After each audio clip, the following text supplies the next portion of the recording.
പ്രഗ്നൻസിയിൽ വെള്ളപ്പൊക്കം അല്ലെങ്കിൽ vaginal discharge വളരെ കോമൺ അല്ലേ എന്ന് വിചാരിക്കുന്ന ആൾക്കാരുണ്ട്. കോമൺ ആണ്.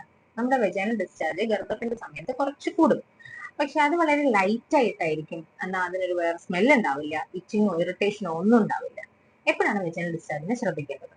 സപ്പോസ് നിങ്ങളുടെ വെജൈനൽ ഡിസ്ചാർജിന് മഞ്ഞ കളർ, പച്ച കളർ, തരി തരിയായിട്ട് അല്ലെങ്കിൽ തൈര് പോലെ കട്ട കട്ടയായിട്ട്, എന്നിട്ട് ഇത് ഒരുപാട് നമ്മുടെ അടിവസ്ത്രത്തിനെ നനയ്ക്കുന്നു, നമുക്ക് ഇടയ്ക്കിടയ്ക്ക് അടിവസ്ത്രം മാറ്റേണ്ടി വരിക, അതേപോലെ തന്നെ ഇന്ന് ഒരുപാട് ഈ ചൊറിച്ചിൽ പോലെ വരുന്നു, ഇറിറ്റേഷൻ പോലെ വരുന്നു.